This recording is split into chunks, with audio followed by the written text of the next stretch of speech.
Good morning. Good morning. Looking forward to today. We're going to be talking with Warren about all things insurance and the current environment for that in the state of California.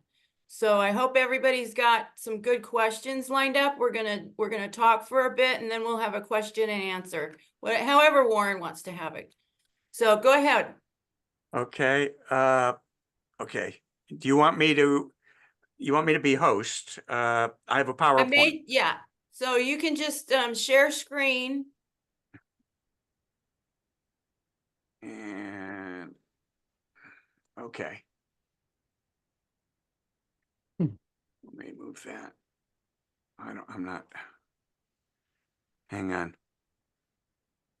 It's the green box at the very bottom in the center. Share. Okay. Share screen. And then you should have Okay. PowerPoint open already. And you I've click got PowerPoint open already. and you just click on it in the chairs. Okay, hang on. Share. Let's see what I got here. Okay. You see the share button? I see share. Hang on. You click on it. One participant. Yeah, and it opens up some screens. It should. There you go. Are you seeing? Perfect. You got it. Yep. All You're set. seeing that? And if you'd like, you could just do the PowerPoint. There you go. All right, you got it. Almost. You have to Slideshow. keep putting quarters into the machine to make it work. Okay. I'd like to do the whole screen. Can you see, are you seeing one slide or are you seeing two? One slide. Okay. Right. Quick background. I am an independent insurance broker. I don't add a broker fee. I'm licensed in 15 states for property casualty.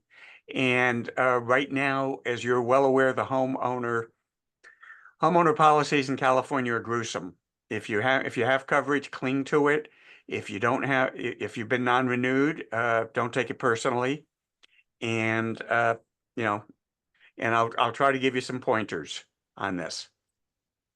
Okay, let's go. Okay, why personal lines insurers left California? We're not even worried about Florida. Factors contributing to insurers losing money in California. So you guys are seeing this slide? Yeah.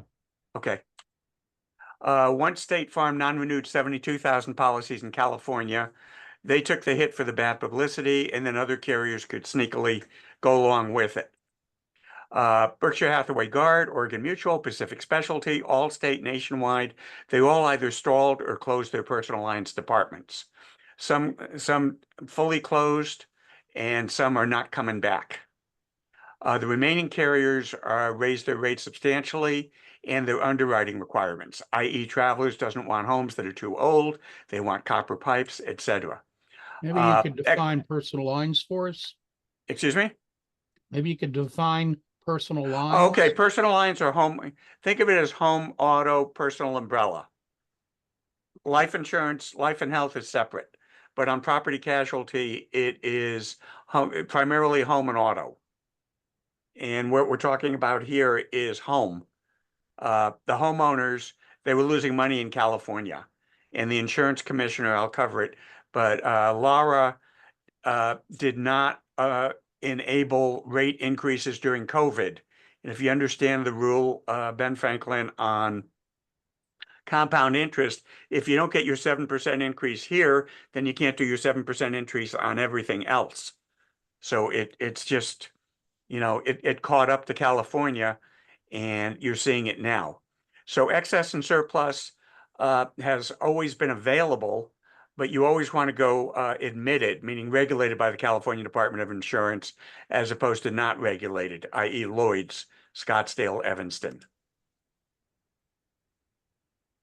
California Fair Companion policies, what a lot of you might be seeing is there's California Fair, which covers the fire aspect, which is the biggest risk, And then there are companion policies called difference in coverage that cover the rest of it as a wraparound.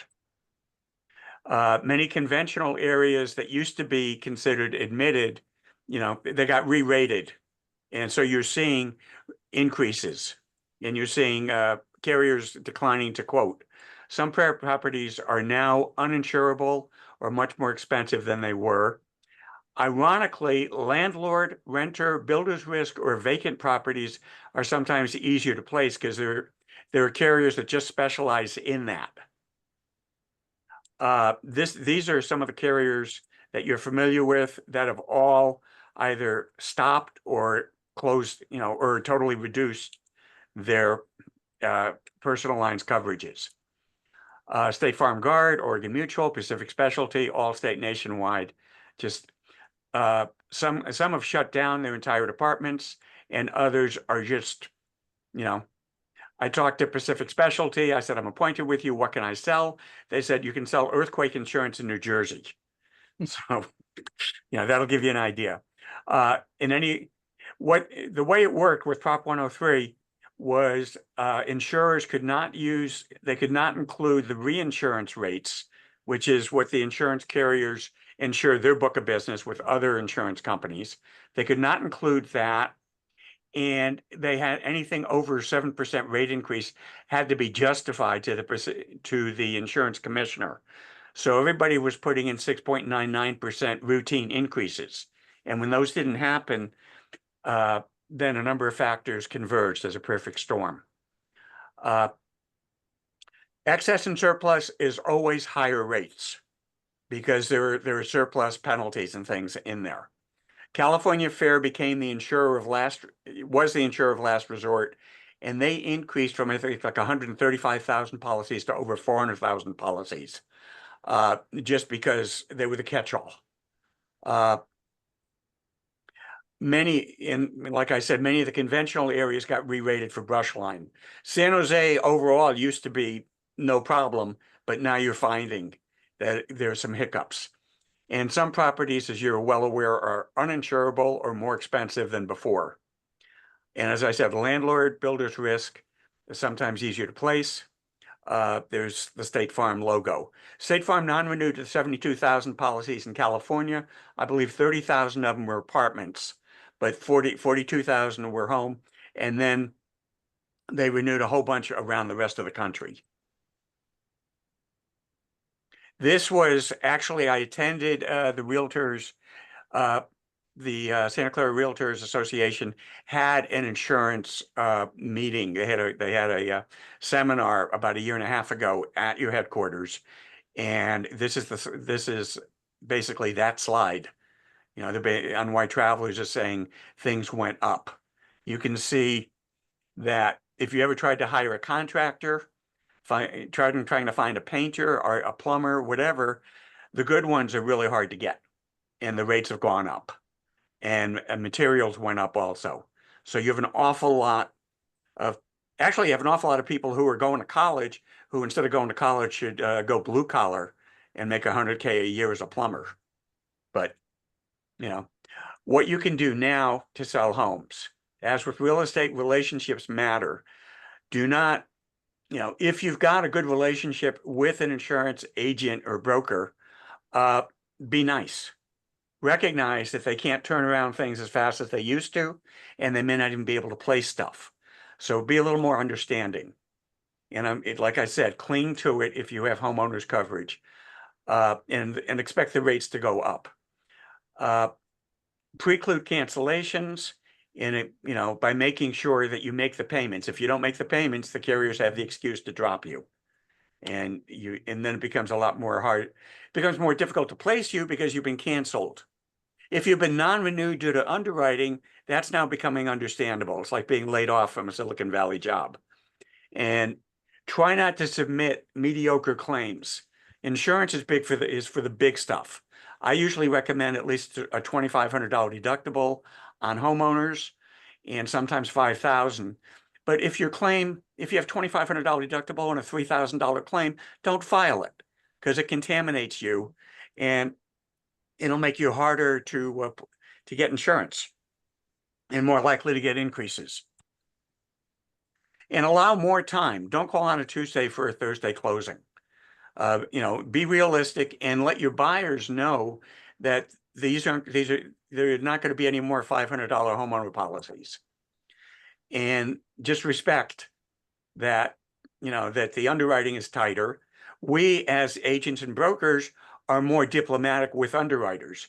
Mercury had a disclaimer saying it's going to be 15 business days to get a quote on this property, and don't try calling, don't try circumventing that. It won't help. So the carriers and the underwriters are very stressed. And provide the insurance agent with as much information as possible.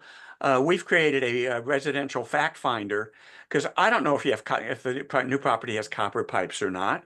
I don't know when the roof was replaced.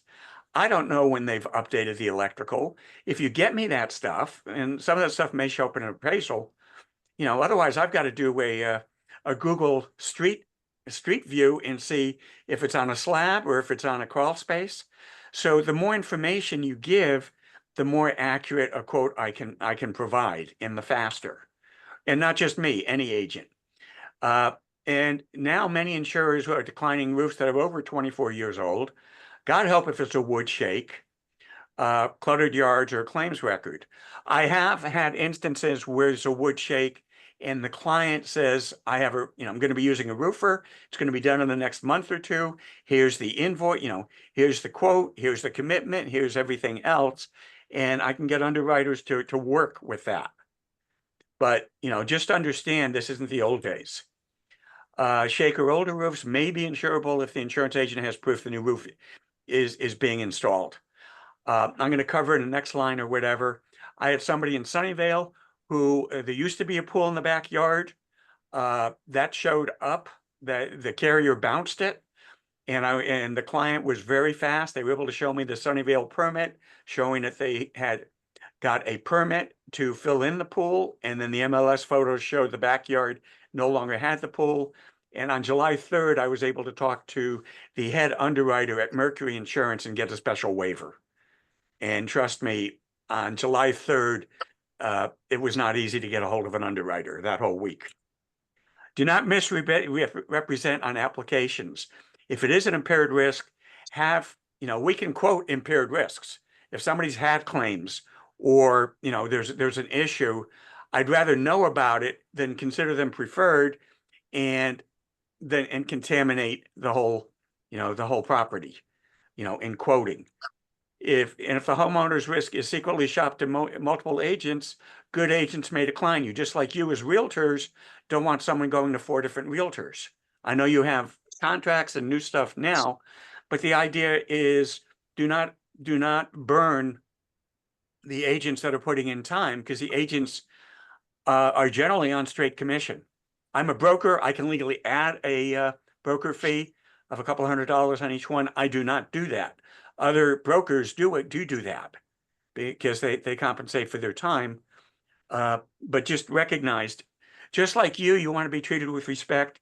Recognize everybody in insurance, from the front line, the agents and brokers, on through to underwriters. And don't bypass the agent and broker, talk to the carrier, because that just messes things up. Lenders may require flood insurance, which I'll go into later.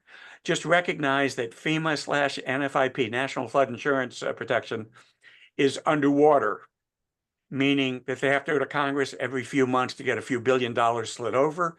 You just had 2 huge hurricanes.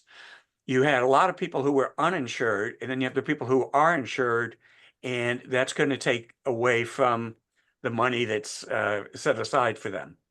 Earthquake insurance cannot be required, but it is recommended. Earthquakes are imminent. I'll cover that later on if we get to that slide. And just recognize that we are, you know what happened on Loma Prieta, and recognize the Hayward Fault goes along, Fremont and things. And that goes off every 140 years, and it's about 151 now. So we're due. And you can get earthquake insurance for anything from $1,500 to $3,000, depending on the house, the property. Not having earthquake insurance is worse than than having a higher deductible.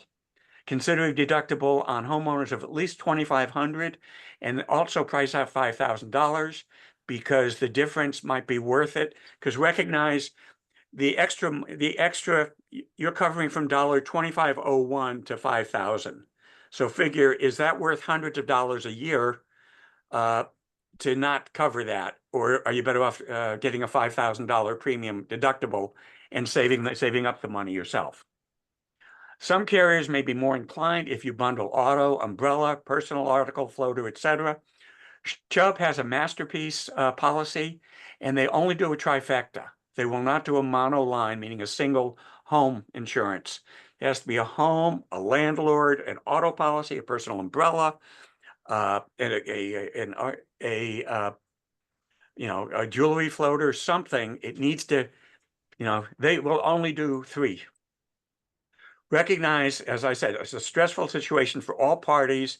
Do not burn bridges with anybody, and be open to working with lesser known carriers as long as they have some good, best is the financial rating people, and just recognize that there are non-admitted carriers that are part of the bigger carriers and they have good financials on it. You're familiar with Scottsdale, Evanston, Westchester is part of Chubb. There are, and just recognize that you may be dealing with carriers that you're not as familiar with.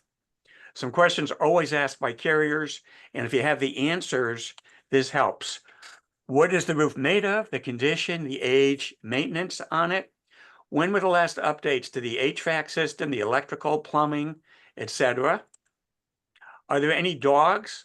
If they've got an Akita or a Pit Bull or a Doberman or a Rottweiler, whatever, carriers need to know, because sometimes they'll include animal liability, sometimes they won't. And if the dog has a bite history, the carrier may just say, we don't even want to touch the homeowners. But you have to be honest on that, because there are databases. Buyer's prior claims, here it is. Their databases are consulted if you lie or you say, oh, I didn't, it catches up, just like lying on car insurance. Oh, I don't have any tickets, and they pull it from the database. Or in life insurance, MIB, I call it Men in Black. It's the life insurance master database. Same thing on workers' comp. There's a master database. So the idea with insurance, you're better off being candid and saying, we had issues, but here's the explanation. Because I can advocate for that. I can explain to the underwriter, hey, this was a special one-off. I'm going to need, and they're now asking for the buyer's date of birth, the education, the level, profession, where they're working, and they validate that information. It's not discrimination, and in some states, they can pull a credit report. I don't think they're allowed to do that in California, but they're underwriting. They want to know if this is a flake or if this is a preferred client or prospect. And with apologies, it may be tedious to complete, but it's more so, when we're quoting multiple carriers, some cases we have quoting engines, but in other cases we have to go straight up and load into each carrier. That takes time. If there's a pool, is it properly fenced? Is there a diving board? Is there a slide? If it's a trampoline, is the perimeter secured? Because those are all attractive. They're called attractive nuisances, and they have liability exposure. People and kids can, there can be claims. And as I said, if there was a former pool, justify that it got filled in. Provide photos and a permit to simplify the underwriting. And if you notice, you have not seen any homeowner TV ads. You've seen car insurance ads where you were fooled for being with X company versus Y company, because they're still making money on car insurance and they want to keep their their toe in the water. But you haven't seen homeowners ads lately. The closest you've seen is, oh, let's bundle. And that's basically trying to have car insurance overcome that. We've created a fillable PDF to try to vacuum the information. In the old days, I used to have to call back and say, tell me about this, tell me about that. Now it's basically, it's a deal maker, a deal breaker. If I don't receive a completed, or as much as possible, a fillable, a fact finder, I can't proceed. And it's just, it's going to be at the bottom of the pile because I'm going to have to go out and try to aggregate from other sites. And if you have requests, you can send it to me, warren@calvantage.net. That's my call to action. And I can get you stuff, or I can put you on a mailing list to keep you updated. I did exhibit at the Realtors Association event about 3 months ago. I was the only, if you notice, I was the only insurance guy there. But I do work with realtors, and but I'm not trying to be your exclusive person. I would, I'm not, if you're happy working with somebody else, that's fine with me. This is the form that I can send you. It's fillable. And this, if you get me this along with an appraisal, or at least the MLS, because I don't have access to the MLS listing, if you can get me stuff like this, or if you're working with someone else, if you can provide this info, it's going to make life a lot easier. It's a difficult market. Persistent insurance broker is generally needed. As an insurance broker, independent, I have access to admitted and non-admitted insurance carriers. Licensed in 15 states. My son was asking me this, who's also licensed. My son was asking me to look into Kentucky this morning because we have a prospect there, and I can look into that. I am based in Milpitas, and I was president of the Milpitas Chamber for 2.5 years during COVID. Indigit was also on this call, took over after me as president. I am an affiliate of the Santa Clara County Association of Realtors. I threw the logo there. We do not add a broker fee, though we legally can. Agents cannot. We advocate for clients, realtors with the carriers, and we can talk to the underwriters, be polite, and explain the situation. We're able to place brush line.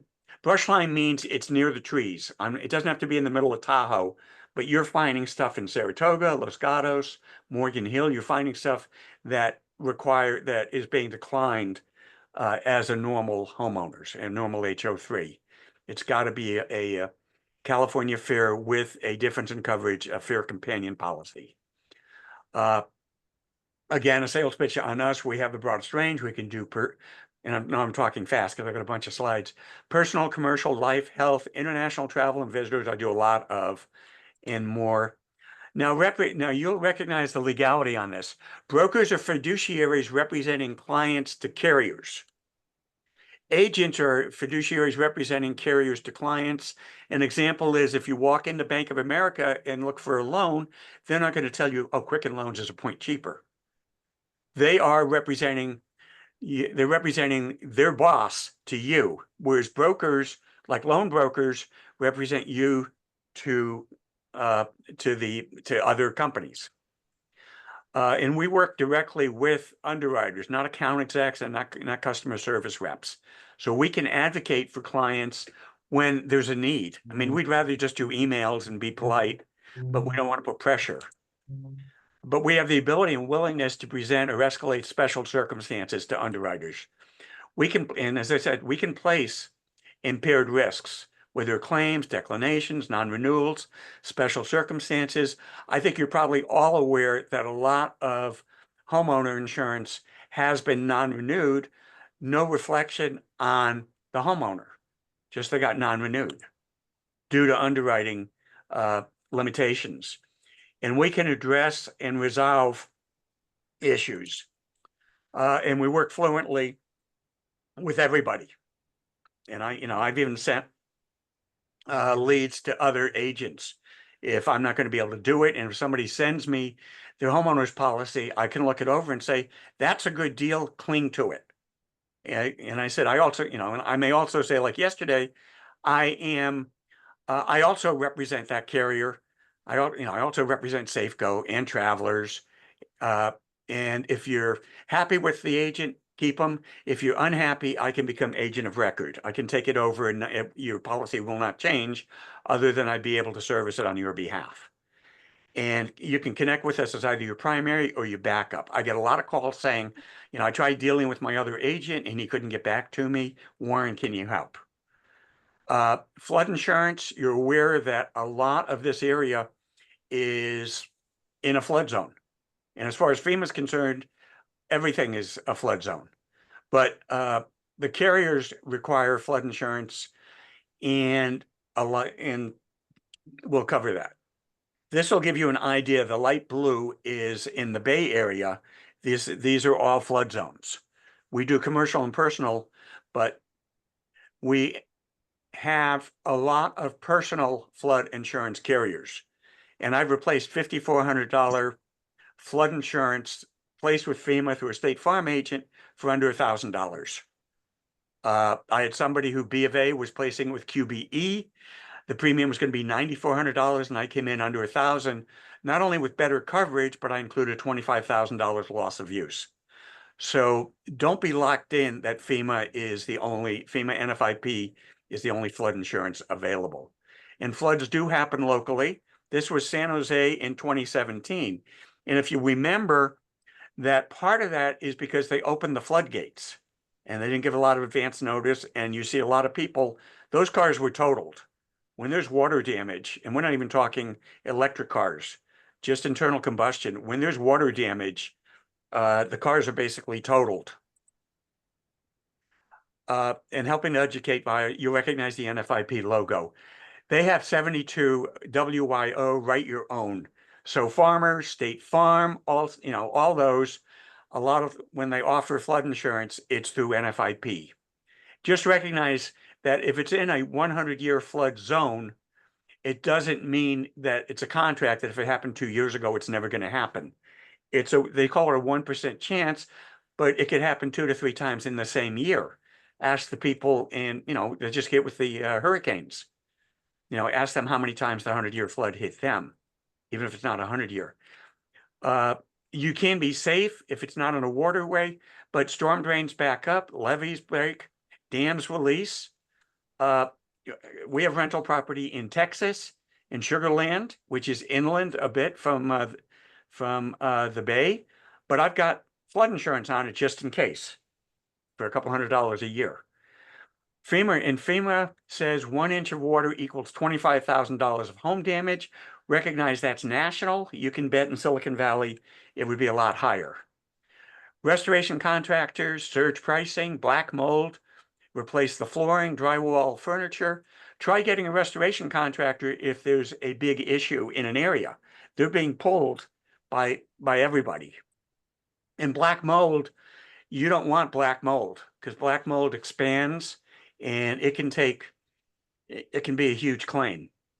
NFIP, which is National Flood, their limits are, they say, at least $250,000 property and $100,000 personal. Those are the limits.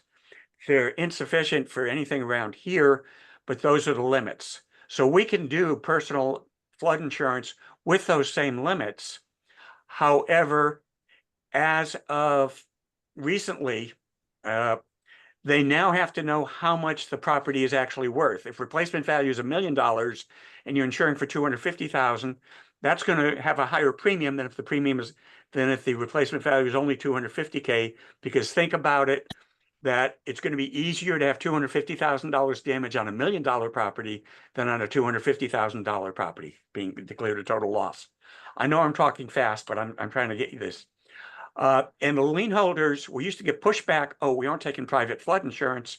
All the private flood insurance companies now have a compliance page that says, no, you have to accept it. We meet or exceed the NFIP requirements.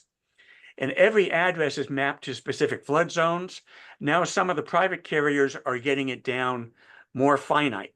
So the neighboring house might be rated differently than the rest of the houses in the neighborhood. Sometimes a house is built on 3 feet of landfill, so it might be out of the required flood zone. But recognize, even if it's not required to have flood insurance, or if they own the house and they're in a flood zone, they should have flood insurance. All flood insurance is not the same. I think I've kind of covered that. 60 to 72 participating carriers are using the standard rate tables. So if you get different pricing for the same coverage, that just means the agent is tweaking things. They're giving you, they're entering the information differently. The NFIP rating, you can look it up at FEMA.gov/portal/home. You can look up the NFIP flood rating. And the next slide's going to give you a hint on that. And occasionally, private, NFIP is cheaper than the private flood, usually not. And as I said, the NFIP limits are 250K and 100. Private insurance will go higher than that. Commercial insurance through NFIP is 500K for the structure and 500K for the contents. And full replacement value number, like I said, is now required to get the quote. Toward that end, most commercial contents may, if you have a factory, it's going to be more than 500K in exposure. And my suggestion would be, or a warehouse, that you consider getting full coverage. You're not saving money. Better to have a higher deductible. Think of loss of use, loss of rents on rental property. That's not included in the NFIP, but it is included in some of the private insurance that we have. That's $25,000 loss of use. Because if it's flooded, you're going to have to still pay the mortgage, and you're going to be putting the family up in an Airbnb or a hotel for a long time before you can get back into the house, especially if it's been condemned. And if you'll notice, most homeowner insufficient limits to replace most homes. Just recognize, look at what, look at what happened recently with homes. In general, most homes are underinsured. That's why you want to at least make sure that they have the 25 or 50% additional replacement value on the home. If it's a $500,000 replacement value, try to get 25 to 50% on top of that, because in reality, that's going to be, you're going to be paying that. And, supplemental insurance is available and recommended, but again, not required. If you meet the 250, 500 limits of the loan, the lender has to basically accept that, even if it's a multi-million-dollar home. Residential and commercial, FEMA, NFIP, and private flood insurance is available. Now, NFIP, there's a 30-day waiting period on flood insurance. You can't, and it's a 1-year policy. You can't buy it just before the hurricane season or and then end it early. It's a 1-year policy. Private flood insurance can be anything from the next day to 7 days. But you can get the NFIP policy if the closing is during that 30-day period. They'll make an exception, and whenever the closing is, NFIP flood insurance can go into effect. And you can see that Congress routinely gets requests to appropriate billions of dollars.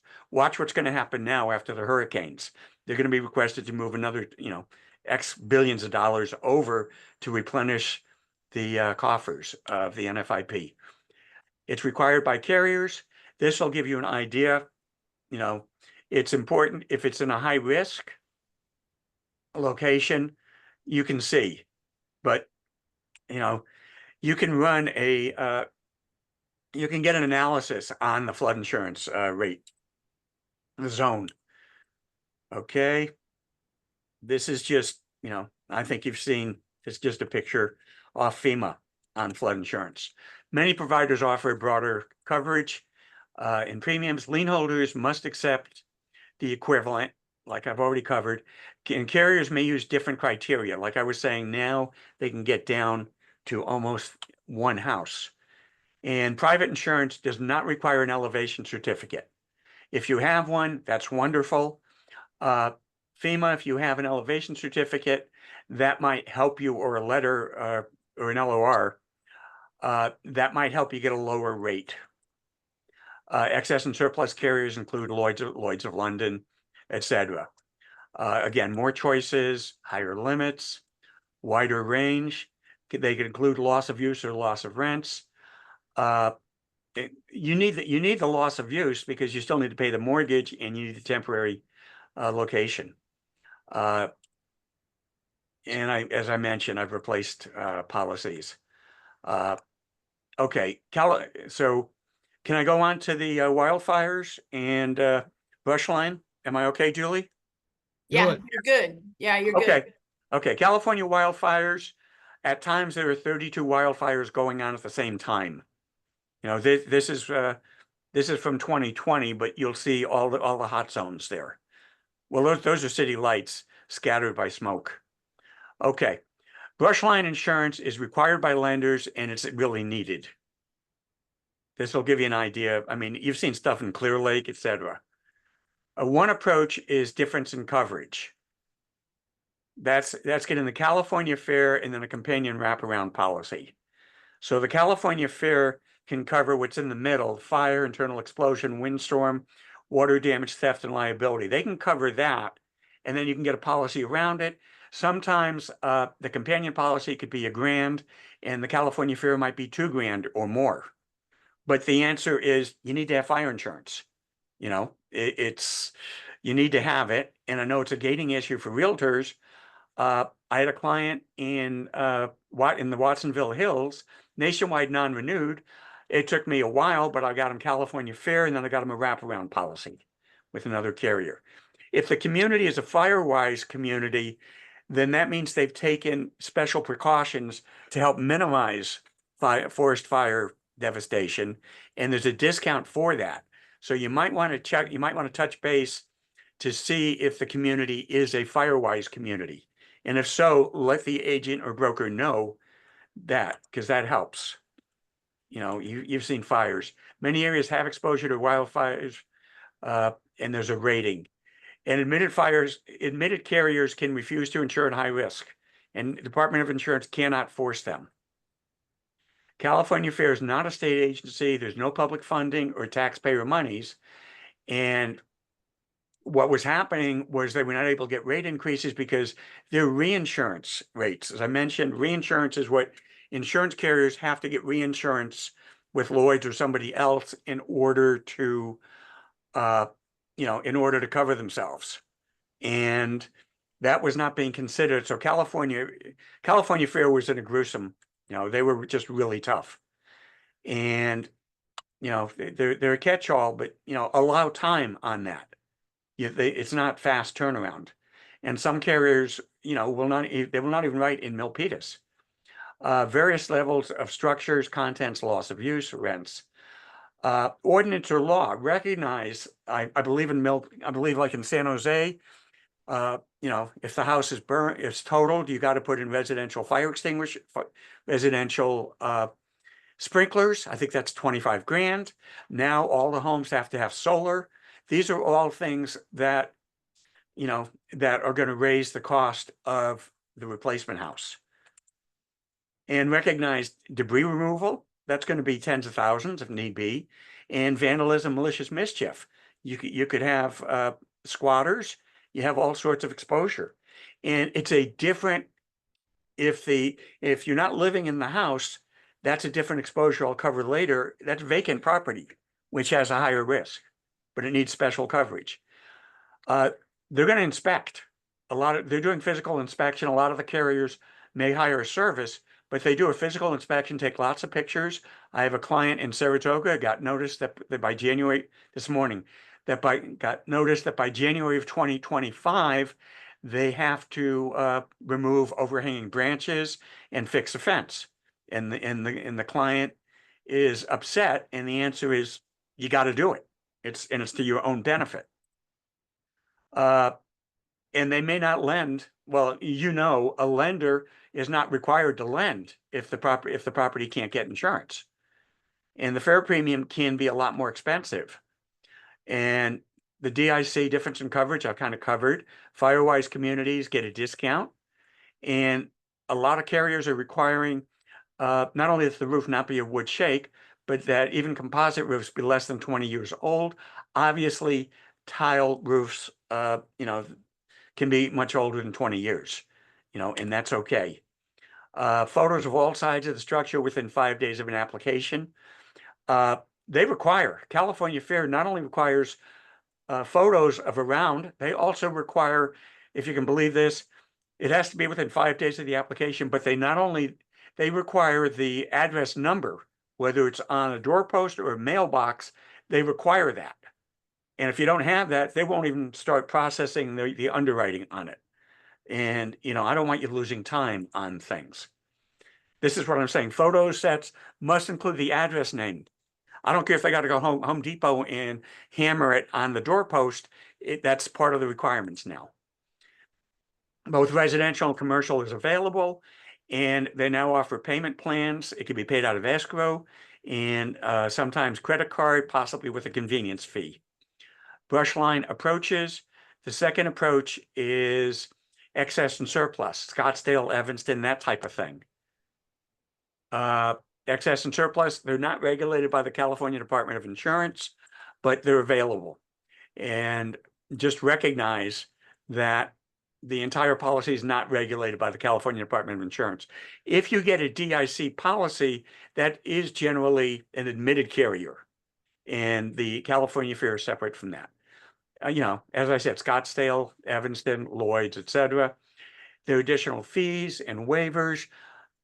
Full payment is a lot of times needed to bind because it is excess and surplus, but payment plans may not be available, but you can do premium financing if it comes down to it, you know, through the agent.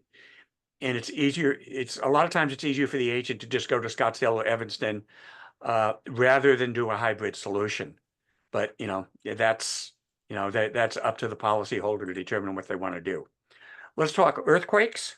We're in an earthquake area, as you're aware. And I pulled this from the Southern California Earthquake Data Center last night. That's Caltech. And I'm going to be bringing up.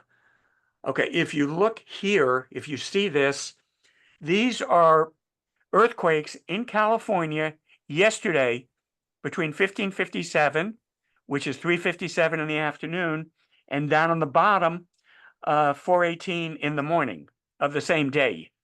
So we've had a ton of earthquakes. Windsor, Geysers, Concord, Dublin. This will just give you an idea. We're in earthquake country. Hollister gets them every day. Earthquake insurance is not required, but it is recommended.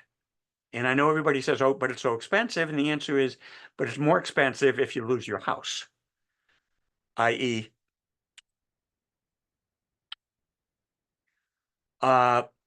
you can see this is the 1906 earthquake. You can see, and I could probably do Loma Prieta, and you guys all probably all lived through it. And that's this just gives you an idea. And they've discovered more faults. So as I said, the Hayward fault is due. This kind of talks about earthquakes. By the way, there's no waiting period on earthquakes because nobody can predict it. There's no waiting period. So, you know, if you buy it at 3 o'clock and it's bound and it happens at 3:10, you have coverage. There's no waiting period. Here's Loma Prieta.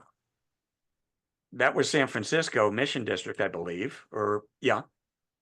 Not Mission District, but you know what I'm talking about. Earthquake insurance approaches. One is California Earthquake Authority. Now every homeowner's policy has to include a quote from California, from CEA. And every 2 years, they have to send out another one saying, oh, you can buy insurance. It's not cheap. If you'll notice, you haven't seen any ads. They don't even exhibit at shows anymore right now because they're underwater or they're close to being underwater. They have reinsurance.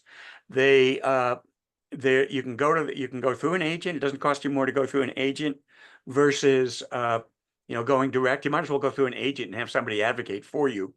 But California Earthquake Authority now has it's now a clean quoting engine. You can slide and determine, oh, this is what I want for, personal lines. This is it. It could happen today is their mantra.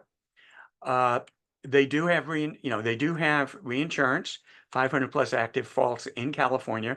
Most Californians live within 30 miles of an active fault. The Hayward Fault is possibly the nation's most dangerous because everybody built along the Hayward Fault. I'm across the street where they're putting cows because they can't build houses.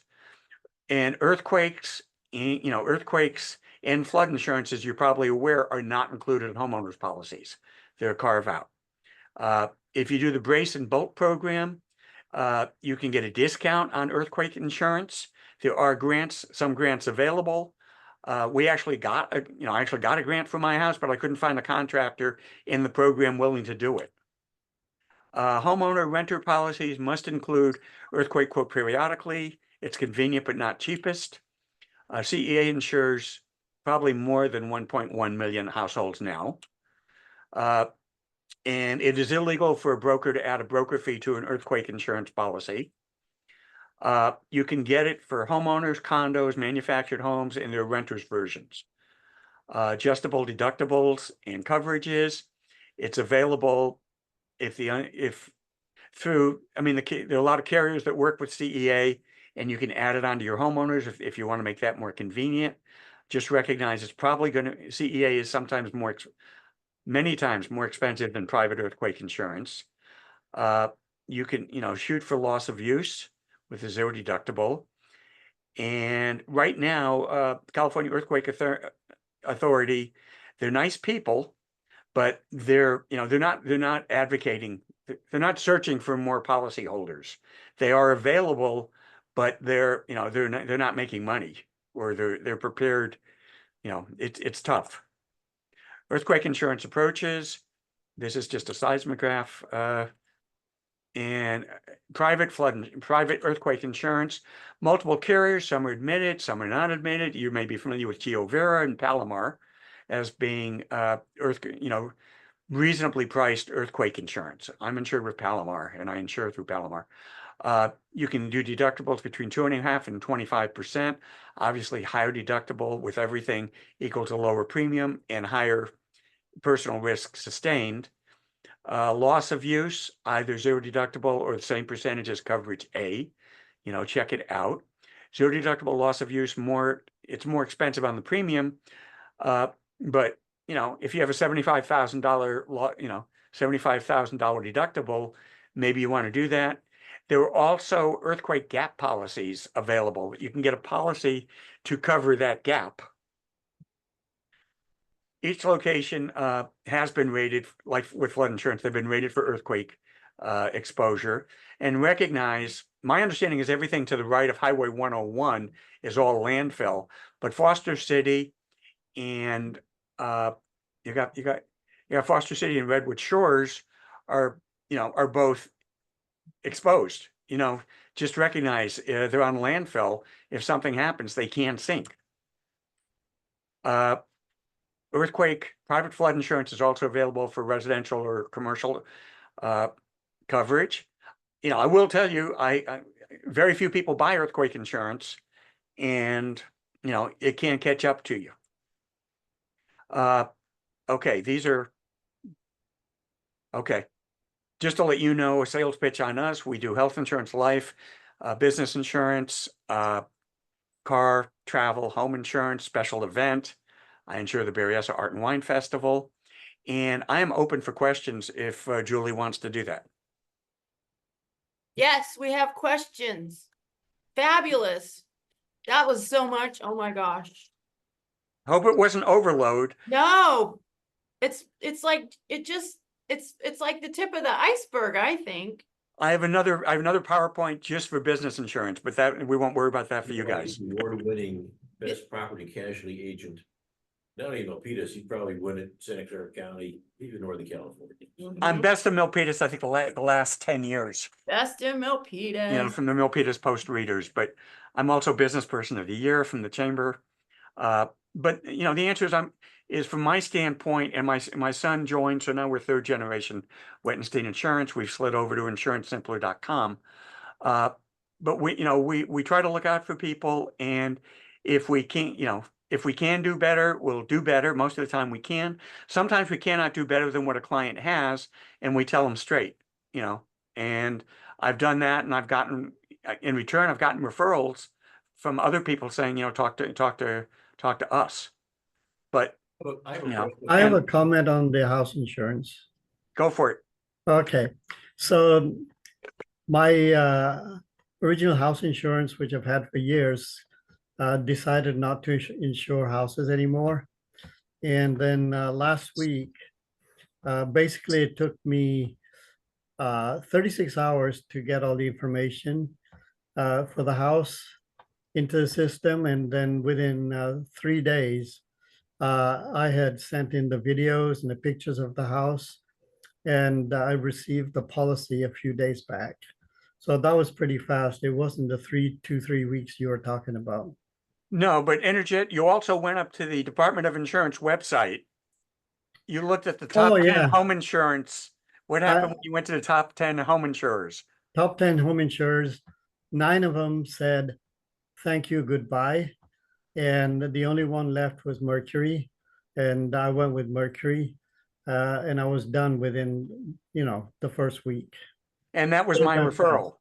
I Yeah, Yeah, yeah, that's amazing. yeah. And then it's, can I add some comments about the floods and earthquakes and all that for about a minute? Julie, Yeah, let's, well, I have a let question. the other people let's ask. go, yeah, let's do the questions. Okay, go ahead, Bob. Because homeowners is probably the bigger questions. Yeah, homeowners, yeah. So Warren, my question is, how different is the process for us, for a home, if it's an owner occupied home versus a rental property?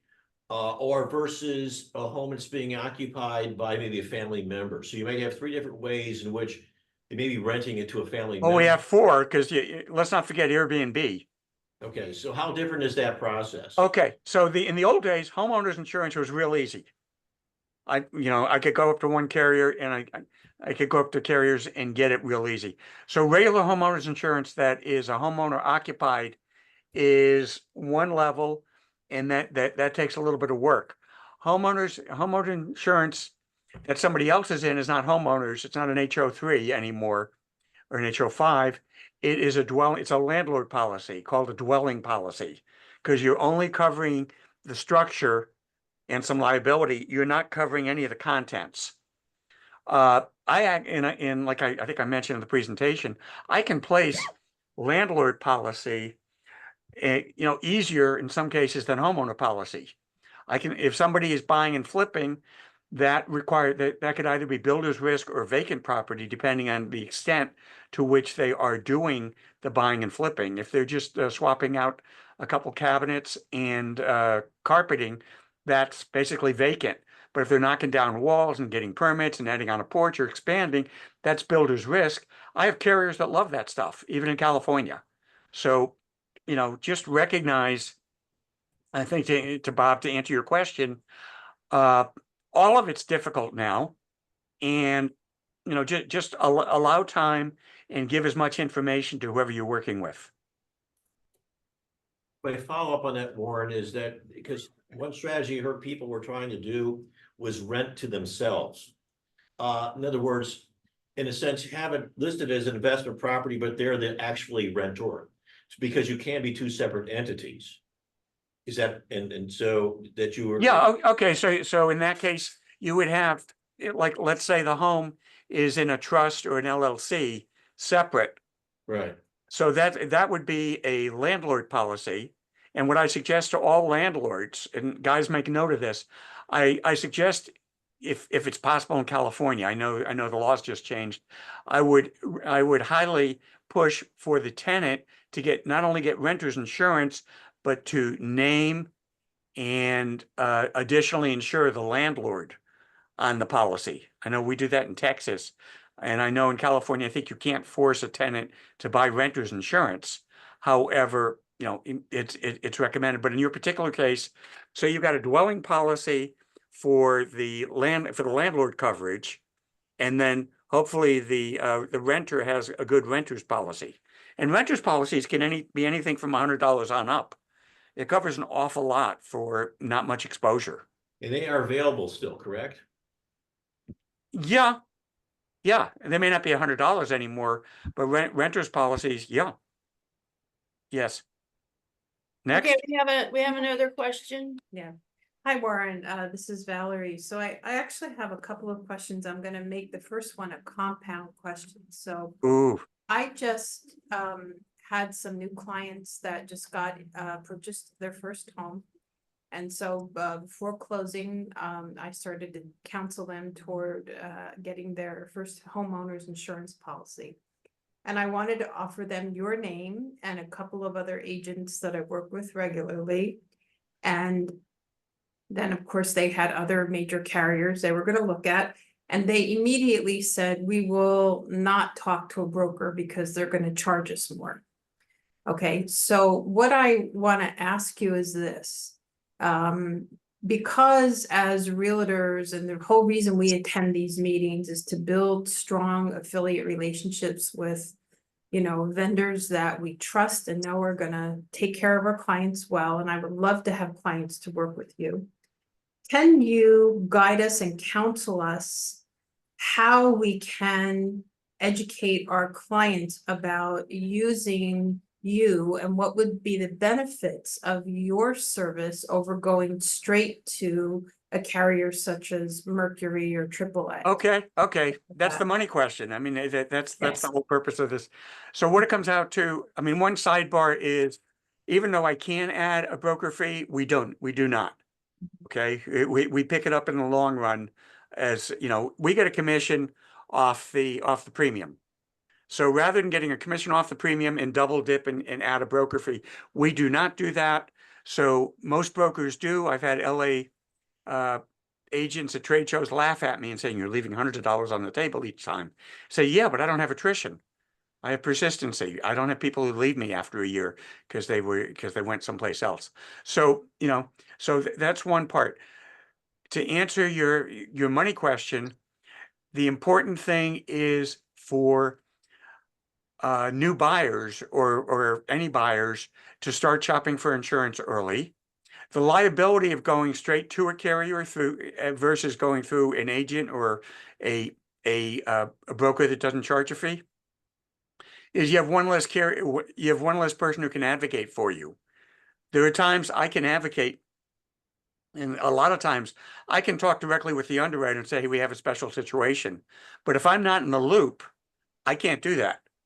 And I would be stupid to interfere at all, because my professional liability, my E&O exposure would be there, and I get no commission out of it. It would be stupid for me to have that exposure or anybody else. So to answer your question, from a fiduciary standpoint, you might want to say, hey, you know, do what financial planners do. They say, we have, you know, there are three insurance professionals we deal with. Here's 1, 2, and 3. You select. And then you're not going to get on the hook that, oh, I went with Bobby and Bobby was garbage.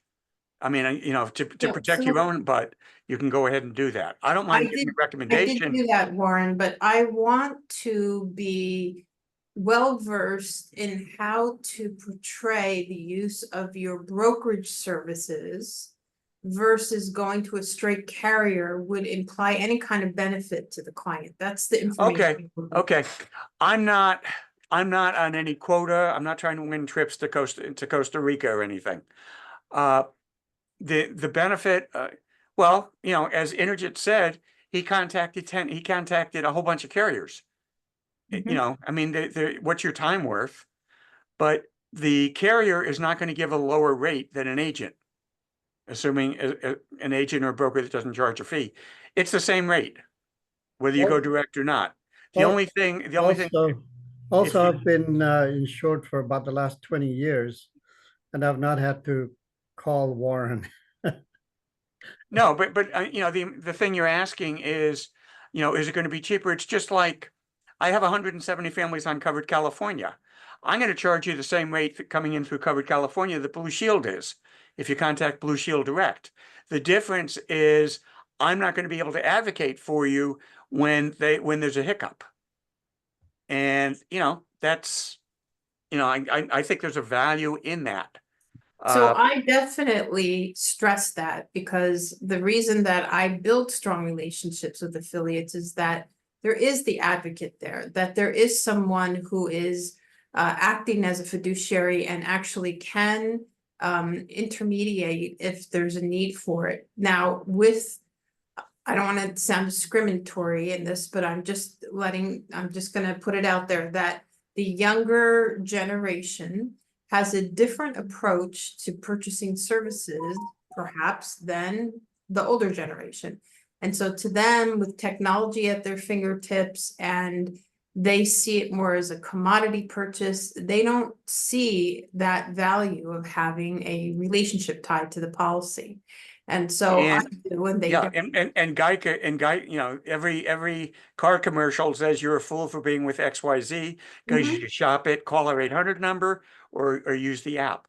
I understand that, and as you're saying, younger generation does not understand relationships. It's, Mhm. and as you say, insurance industry has done a terrible job of A, recruiting, and B, explaining why an independent agent can help.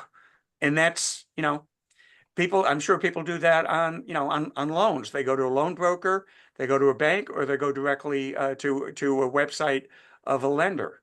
So I understand what you're saying. And, financial planners run into that all the time, where they lose the business when their primary person dies. The younger kid gets the money, they immediately hand it off to their buddy from college, not recognizing, like Bob Brunton, the experience that a financial planner has. Mhm. So I mean, you're right. And if somebody double teams me, if they, then I may just pass on it and say, have a nice day, thank you. And when something happens, I'm not going to be able to advocate for you. So my presentation was that your, the fee, if they did purchase through you, would not be any higher. And secondly, they would have a personal advocate that could, work for them if they ran into any problems. And that did not move the needle at all. So, they went right to Mercury, and Geico and a couple other places. And so is there anything else that we can offer them that will help them to see the benefit of working with you? We Yeah. want to partner with you. First off, there's no added fee. Mhm. Second, they don't, if they go straight to Mercury, they might not know that, oh, in this particular case, specific specialty, is looking for business in that area, and they may have a lower price. You're assuming that Mercury and Geico automatically are cheaper than everybody else. And a good independent agent or insurance broker knows, is understanding the market, and they're going to be able to shop it. But if you go direct, you bypass, you think you've outsmarted it, but but you don't know what's going on there. I sell Hiscox on business insurance. I have people who've gone directly to Hiscox. But if they came to me, they may have a special situation where CNA or Chubb would have been cheaper with better coverage. But and if somebody has that attitude, I will be happy to back off. I got other people who respect, just like with you guys, people could sell their home for sale by owner. They can bypass the realtor and quote, save thousands. Of course. But then they might not get the same, they're not going to get the same service. Okay, last question, is of course going through this with them, their replacement costs for all the carriers they looked at was probably less than 50% of the home. And so should the house be lost in a catastrophic event and their insurance is only going to cover 50%, then that other 50% comes out of pocket. Is that correct? Well, okay.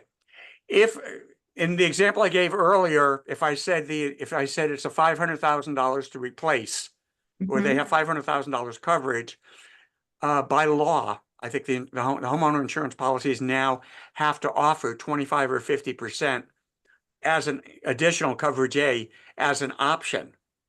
And I would say across the board, most most property insurance is underinsured. Yes. And you have the ability, if you run a replacement estimator and it comes in at 500,000, there are all sorts of waivers in there saying this is just an estimate, it's not a guarantee. You have the ability to go in and say it's 500,000. However, I've done stuff, I've had it on solar, I've done some other things that I actually feel we should be looking at coverage A of 600,000. And in that case, you don't do the bot. You actually talk to an underwriter and say, hey, we want coverage A to be 600,000, because there is a domino effect. If coverage A is X dollars, the personal property is generally could be half of that. Everything runs off coverage A, although you can tweak it. So, I mean, you're right. Most homes are underinsured. Everybody is in the bubble and assumes my home is never going to be totaled. But so just to clarify that, and they took the 25% bump up. you know, even with that, it's probably 50% of true replacement value, literally, if the house burned to the ground. And so in that situation, I just want to be very clear that that other remaining 50% is out of pocket, right? If anything they're not insured for is out of pocket, Out of my pocket. suggestion is if you know the house is going to cost $1 million to replace, how did you calculate that? Yeah, so You I know, was. the No, only- I'm asking if you have a calculation, if you ran a Marshall and Swift, or you ran a calculation that, you know, that it's actually going to cost more. If you provide that to me, I'd be happy to do that as coverage A, and then throw Well- 25 or 50% on top. What I've seen is that the old numbers, there used to be about $350 a square foot. Now And it's more like today's cost- 650. Today's cost is about $550. Yeah. And that, you know, and Is over $1,000, true cost. right. So the answer is if you can provide, well, yeah, I mean, most, you know, again, most homeowners want to save money, you know, but if you can explain, you know, that the house is going to be underinsured, I'd really suggest you do $1 million. If the people want $1 million coverage and they can justify it, you know, I or other people will shop it for them at that. I mean, I was at a Safeco Roadshow and everybody was raising their hand saying the 14,000 homes that burned were all underinsured. And, you know, and they were blaming some of that on the replacement estimator. And just recognize the replacement estimator has disclaimers. It's an approximation. So and I think you would be doing a service for your clients if you say, hey, I realize you can get by on a $500,000 policy and the lender will have to accept it. However, in reality, it's probably worth spending an extra $1,000 or so to get better coverage. Okay, we're gonna move on to the next. Carol has cause that was fabulous, good information. Carol, unmute yourself and you can ask your question. Okay, thank you. One thing I wanted to add to Warren, or for Warren, one of the benefits, I believe, of choosing an agent over doing this yourself, shopping for insurance, is that the agent has years of knowledge and experience, and they will get through the system faster. They already know, as Warren said, which companies are best for individual situations, but also he knows the tricks, like cover 50% of it and then get a rider if you need the rest. I mean, he has all the tricks and the know-how to see what's missing that individual shopping for himself wouldn't even know to look for. So I think it's always beneficial to use a knowledgeable professional in whatever thing you're looking into. I don't want to say embellish. I can give you an example. Years ago when I had travelers for my homeowners, I had homeowners and car. It turned out when I added a personal article floater, the multi-policy discount made it, you know, made the whole policy go down. That's something you're not going to find online. I only picked it Right. up because I did a traveler's you know, insurance agent. I attended a webinar and the guy was off book. He was going through the PowerPoint and he mentioned that. That's something, and as you say, that's something, you know, or I may come along and say, hey, you got a lot of assets. My suggestion is for a few $100s more, add $1 million umbrella on top, because that'll cover your home and your auto and cover your butts. You know, it's the same thing. When I do nonprofit directors and officers insurance, I say pay the $500 and get $1 million coverage for the nonprofit you're serving on, because you know, you have deep pockets. A contingency attorney is going to pierce right through the nonprofit and go after you. And, you know, go ahead and do stuff. That's something that you're not going to find online. You're not going to find a YouTube video out of Kentucky or something about that. You're not going to, you know, when people buy, as you say, this is the one time they buy the insurance. They don't immerse themselves in it. They don't know the day-to-day stuff, and they don't know what's coming down the pipe. They don't know, oh, yeah, you went with such and such a carrier, but you got to know they're non-renewing, they're pulling out of California. You slipped in 2 days before the deadline where they were not accepting any new policies. So you're gonna have to go and shop again next year. But, you know, again, if you're not paying more, it's worth throwing somebody else in the mix. Yeah. Michelin, did you have a question? Oh, me? Sorry. No. I had No. information. Okay. Go ahead, Indigent. Oh, I had some information to add about this earthquakes insurance and everything. A few years back, I got some information from Warren about how much it costs to do the insurance and everything. And by the time you add up all the returns that you get back, basically, you're going to get back 3 times the money you spent on all the insurance. The earthquake prediction, and I'm into statistics, so the probability of the earthquake in the next 30 years is really 100%. Nice. And the SGS, was it SGS or whatever they're called? CEA? No, the government agency that does geological Geological studies. survey. Yes. Yeah, I mean, they came up with the same numbers a couple of years back. And the other thing to note is that one of the things they haven't talked about is that the Noah's Ark type of rains are returning. It's a cycle of about 3,000 years. And what you're going to see is the exceptional rains that we saw here. Like in 2017, we got 40 inches of rain, which is 3 times of our normal rain. And what happens with normal rain, exceptional rains like that, is that the brush grows higher. Right. And then when the lightning strikes, you get fires. So everything is linked. So it's a horrible mix. And it's very coincidental that it's happening in history at this point. Global warming. Well, you can say it's global warming, but it's just a combination of everything. Julie, any other questions, or you want to cap me out? No, that was, my head is just, that was just really, does anybody have any questions? Or comments? The only thing I would ask, and people can, you know, they can contact Warren at calvantage.net, they can email, and I can get you out the fact finder. The only thing I'm asking is whether you go through us or you go to somebody else, allow more time than you used to allow for insurance, and expect the premiums to be higher. And I've had realtors contact me and say, I'm not worried about if it's higher, I just need to know if it's bindable. So I see Carol has a question. I'm sorry, that was the last one. I don't know how to make the Okay. hand go away. Okay. I have another small factoid. So in my calculations a few years back, one of the things that I came up with was in Central Valley, when the bad floods hit, we're looking probably at about $60 billion worth of damage. Oh, my. And that comes out of somebody.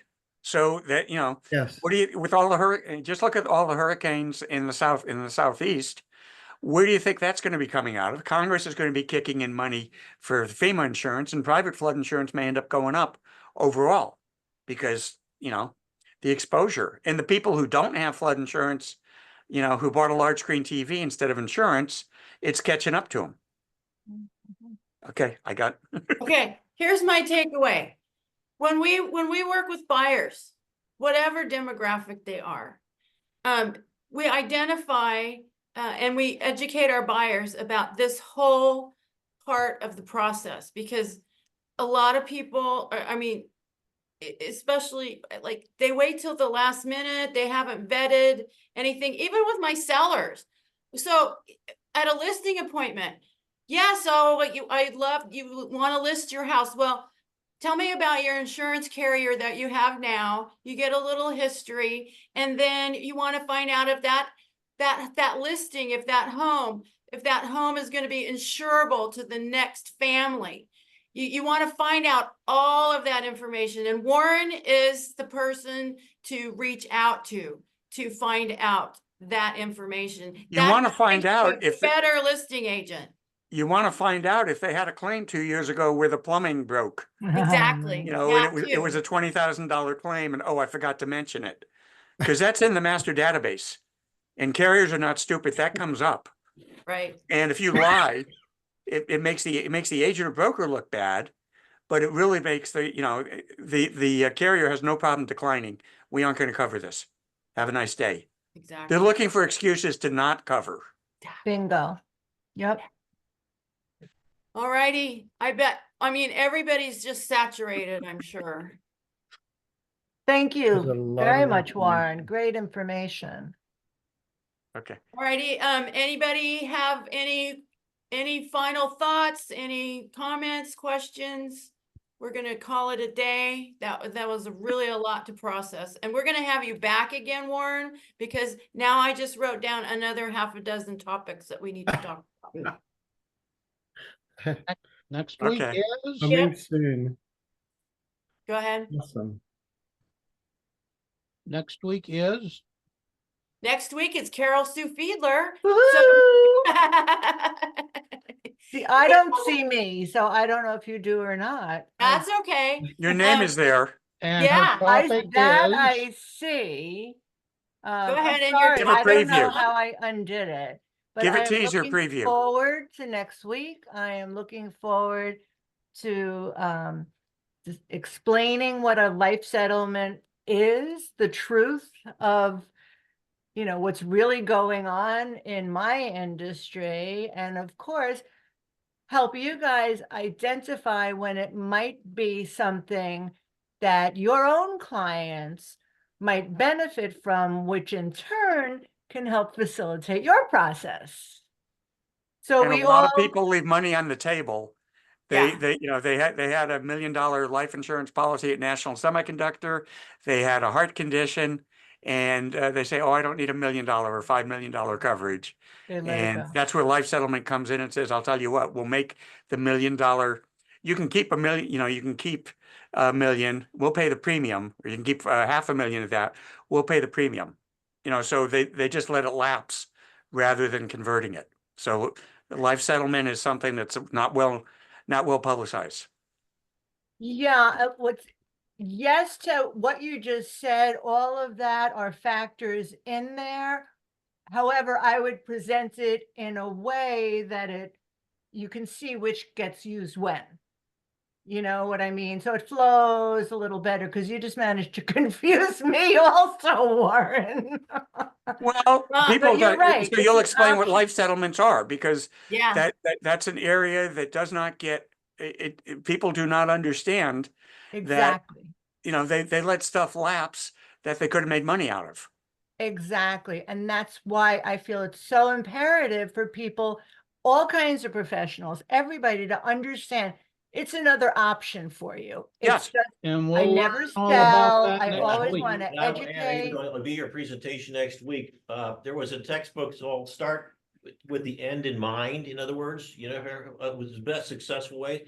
Same with life insurance, because you're going to find out in the viatical market, some types of insurance policies are more valuable than others. For instance, like you said, a term insurance policy, if you're not dead within 20 years, it's worth zero, versus another policy that may be paid up at 65 and then goes up in value every single year, even though you're making any payments. That's one type. And other policies, like sometimes some of the universal life policy, is the hardest ones to value, because if you live to 80, it might be worth something, but if you live to 85, it's going to be worth less, and at 90, it might be worth zero. So you have to be careful how those ones get fixed up. So when you're working with a good agent, like you work with Warren on the property and casualty side, to understand when they buy in the beginning their life insurance policy, at the end of the game, you do want to sell it for a viatical or a settlement, what's it going to be worth? And that's Well, Carol's job. absolutely. That's my responsibility. I do two things off the bat. First phone call. First of all, I will always offer a settlement analysis. So anybody that has a policy over 100,000, if they're thinking about doing this, if they're thinking, maybe down the road I should, because I'm buying an insurance policy now, Warren, how might this settle 20 years from now or 5 years from now if I get sick? All of those things I look at, and then give you those options. If it goes this way, you could do this. If you can go this, it could do that. You mentioned the term policy. Well, if it's a convertible term policy, under certain circumstances, I can definitely sell it. It all goes down to life expectancy of the insured and the premium expense to keep the policy going. At the end of the day, it's really that simple. I have the ability, only because I've been doing this for more than 30 years, to usually qualify that on the very first conversation. No obligation, no money, nothing. Just talk to me and I'll let you know if I think it's worth pursuing or not as a settlement. And if not, what else you might be able to do with it. In fact, I have a woman that's calling me again later this afternoon. She sent me the policy. We had a discussion. At the end of the day, I'm going to recommend that she take her cash value and then just let the policy go. Because I can't do any better. You know, it's the best thing for her. Same, yeah, exactly. And that's what it's all about as far as I'm concerned. Whatever their needs are, I'll give them feedback on here it is, here are your options, even if it means, which it does oftentimes, I'm not going to help you. It's not in your best interest.